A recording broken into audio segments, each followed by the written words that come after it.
Should I be looking at the camera or you Whatever you feel comfortable with. All right, we're back. We're live. We have Erik Voorhees. All right, this is a big one. So this is day 2 of the Monero conference in Denver. I didn't realize ShapeShift is actually located in Denver. Mm-hmm. Are there other reasons you're at the Monero conference besides the fact that you're down the block? Are you interested in Monero? Yeah, I mean, one of the things that I thought was so cool when I first got into Bitcoin was its privacy. And obviously it's not ubiquitous. And if you don't know what you're doing, it's not very private.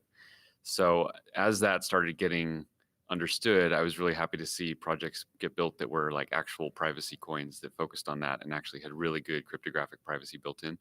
So I'm a huge fan and supporter of the project, and really excited to see that it was having a conference here in my backyard. Awesome. So you just did a panel on regulation. You're obviously intimate with that as well, being with ShapeShift. I guess it's been a few months now, or I don't know, in crypto world, everything moves so fast, where basically ShapeShift had to start enforcing KYC AML. Mm-hmm. I think when that initially happened, I think there was even blowback from, I guess, like the Monero community saying, why'd you guys do that? Did you have to do that? You should have just maybe even closed down, given that you had to do that. Yep. What's kind of your overall? I know it's a tough topic, but what is your take on that? Is it something you had to do regrettably? Is it? Yeah, I mean, anyone who thinks that I would implement that willingly or enthusiastically doesn't know me. We spent 6 or 9 months exploring essentially every nuance of the various laws around the world, and ultimately came to the position that it was going to be too dangerous for us to not do that. And I think we were right about that. But it sucks. No customer wants to give up their private information. We don't want that private information. We shouldn't have to do it. It's not right. It's not ethical. And we will continue speaking out about it. Certainly people told me like, well, you should have just shut the thing down. And like, that's kind of the cowardly way out. I thought I'm trying to build a business for the long term that will influence the world and help crypto move into the mainstream and replace the fiat financial system. And if every principled business just shuts down when they run into adversity, it's not going to happen. So we're going to keep going, and we lost that battle, but there are other wars to be won. And now that it's kind of been a few months out, what's your current what's your feeling about it now? I mean, how does it affect the business, and how do you see it kind of affecting your overall take on crypto? Are you now kind of seeing is it still a positive? It's like ShapeShift still exists. Obviously, it's still being used. So, I mean, at least it's still a tool, a way for people to get into things like Monero or Zcash from Bitcoin. But now that we're like a few months out, what's your? Yeah, I mean, certainly anyone who was using the service to be really private, like it's not a good solution for them anymore. So that sucks. A lot of people, are annoyed by the KYC, but they understand. Some people actually support it and prefer it. They think it legitimizes the company. I disagree with them. So a lot of customers, it's not a huge deal for, but it totally gutted our business when we did it. We've basically had to rebuild our customer base from zero after changing that model. So that's been really hard, and we had to do it kind of right into the crypto bear market last fall. Okay. In parallel, we've been working on the new ShapeShift anyway, and so that releases just in a couple weeks. That is a much more comprehensive crypto platform, non-custodial, and basically a way to hold, track, send, receive, trade, buy, sell, all the major cryptos without custody. So we're trying to basically be a non-custodial alternative to Coinbase. Mm-hmm. So when that comes out, that's going to be a very different kind of ShapeShift. Still the same core functionality there, but lots of other cool tools as well. So that's what we're focused on. Very cool. And was that kind of in reaction to the regulation? No, that's been in development for about 18 months.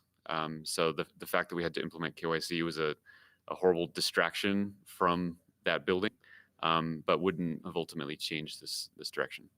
And do you see regulation kind of becoming more intense as we move forward, or are people overreaching now and then things will kind of ease back off? Where do you see regulation going in general, especially for things like privacy coins, which I hate calling them privacy coins, by the way? Yeah. Generally, crypto is going to run directly into confrontation with all the major governments of the world, because what it's essentially trying to do is remove the control and surveillance of money away from banks and governments and simply give people power over their own finances and their own money again. Governments have zero interest in that happening. I've been glad that they have tolerated it thus far, and crypto, I think, is seeping into the mainstream. So it's really a race against time to see if the people of the world will accept cryptocurrencies as a good or at least neutral thing before the governments try to vilify it too strongly. And so far, I think the game has been going well. Mm-hmm. Now, you've been in crypto obviously for a very long time. I would love to kind of get your take on crypto in general, the space in general, because I think you started, I think it was through the Free State Project, right? It was kind of how you came across Bitcoin. Yeah. And you're obviously a libertarian, and it appears like a lot of the reasons why you're into this technology is for those reasons with libertarian views. You obviously understood Bitcoin very well and what its value proposition is, but at the same time, you also went and created ShapeShift, which is kind of saying, hey, I don't just think there's going to be one cryptocurrency. Yeah. So what is your stance on that? Were you a Bitcoin maximalist at one point, and then you shifted? I was, and like when I got involved, Bitcoin was really like the only important coin. There were a couple other like name coin projects, but they were so tiny and insignificant it didn't matter. And when Bitcoin came out, it was a digital currency. That was the purpose. It was meant to be a new form of money. And I didn't like these other crypto projects that were like taking attention away from Bitcoin. I thought it was a distraction, and ultimately, I felt the world doesn't need 100 different kinds of monies. I changed my view, largely realizing that much of the value of Bitcoin is in decentralization. And if there's only one blockchain and only one project, that is by definition less decentralized than an industry of different blockchains and different projects. And second, a lot of projects are optimizing for different things. So, Bitcoin has its attributes and they have pros and cons to them. Monero has its attributes, it has pros and cons to it. And a lot of projects aren't even trying to be money at all. I mean, CryptoKitties is not trying to be a competitor to Bitcoin. It's a different token. And I'm glad to see a flourishing of the technology. I think there will be multiple blockchains that become very popular, and I think there will be millions of different kinds of tokens that exist on those blockchains. How about in terms of digital cash? I mean, my kind of thesis has always been that the whole value proposition of crypto is the creation of digital cash, digital money. It's censorship resistant, that's fungible on the protocol level. Mm-hmm. Do you have an opinion there as to which project or coin you think is kind of living up to those values the best and kind of doing currently, which one do you think is the best form of digital cash? I mean, the best form of digital cash right now is Bitcoin, but only because it has vastly higher liquidity and brand recognition, and it's more well known. It has some serious drawbacks. Its fees are really high to be digital cash, and they will get much higher as it gets popular. So it'll be priced out of a lot of different types of interactions, and it's very much surveilled. So all the different chain analytics companies watch Bitcoin blockchain very closely. So if you're trying to be private, it's definitely not the best option. So there's other projects that optimize for fees, or they're cheaper. And there's projects that optimize for privacy and they're more private. All that's great. I think that's what makes a healthy and robust ecosystem. And these are all heads of the crypto hydra that are replacing how global finance works. And how about the fungibility aspect? Obviously, that's related to privacy, and privacy is a product of the fungibility. But do you think that's critical? Do you think these things ultimately need to be fungible? If they're going to be used as currency to transact value? Yeah, but fungibility, like decentralization, is a gradient, not an absolute. So Bitcoins, even though you can track them, and a Bitcoin from one place may be more skeptically viewed than a Bitcoin from another, not perfectly fungible, but it's largely functional or largely fungible. So that happens on a degree as well.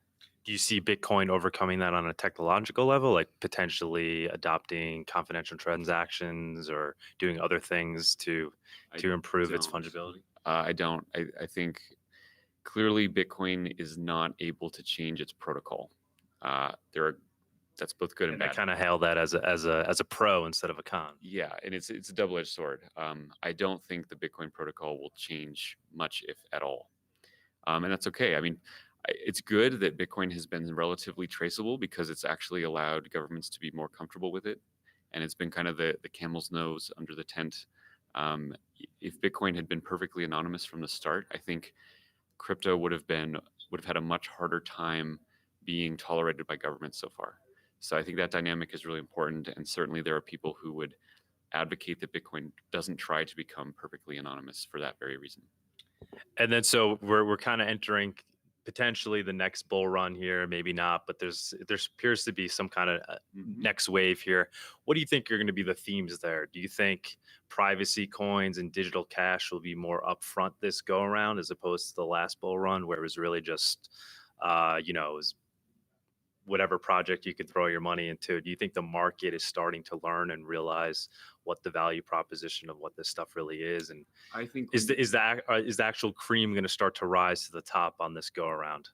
the cream doesn't tend to rise to the top during a bull run. Like during the bull run, especially during the last one, all cryptos moved up, indiscriminately, for better or worse.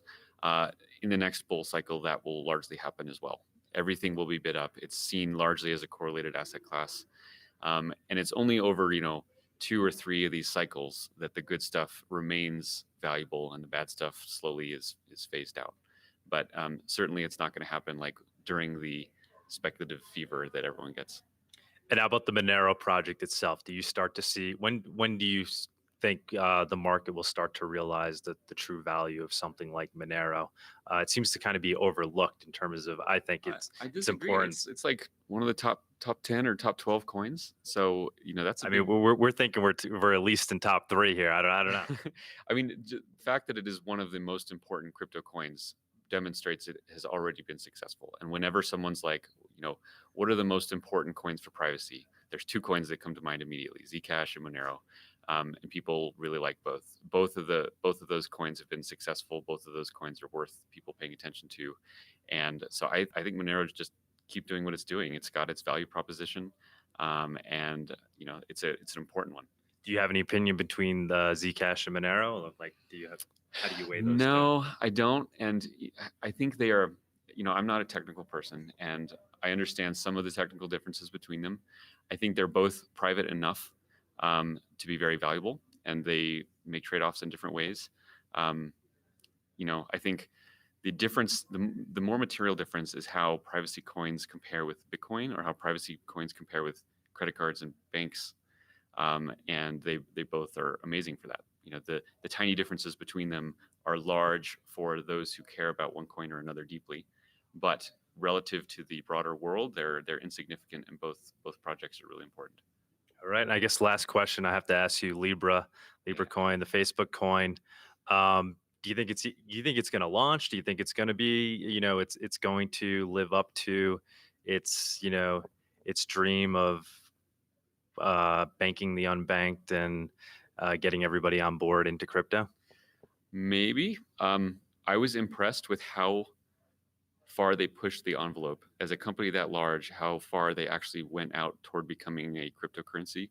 It's obviously not going to be, fully borderless and censorship resistant like a Bitcoin or a Monero, but it is a real blockchain, and it's going to be somewhat decentralized. And what was most encouraging about it is it's not just a proxy for the dollar. I thought it would just be a new Venmo kind of thing. Mm-hmm. But it's actually backed by a basket of fiats, which sort of puts it, on top or above any particular national currency, which I found to be a brave and bold move by Facebook. So will it one day be backed by Bitcoin? Well, maybe Bitcoin or other cryptos will be added to that basket, and maybe the long-term goal of Libra is that it removes the backing over time and it becomes its own hard asset. But I've been delighted at how uncomfortable it has made people in the government. They are not happy to see competition in money. And I think competition in money is fundamental. It's probably the good that requires competition the most. And the fact that we have monopoly providers around the world is a big problem. So kudos to Facebook for trying. And we'll see if they're actually able to launch. We'll see if the project just gets shut down and censored by the government. And it may just become another, Orwellian surveillance tool, but at least it is creating the conversation in the public consciousness that different monies exist, that they have different attributes, that some are better than others, and that conversation is really important. Thank you very much. That was great. Thank you. Thank you. Thanks, man. All right. Cool. Yeah, thank you. All right. Thanks for taking the time. Sure. Yeah, thank you. Here's a button in our card. Giving it to everyone. Love it. Thank you.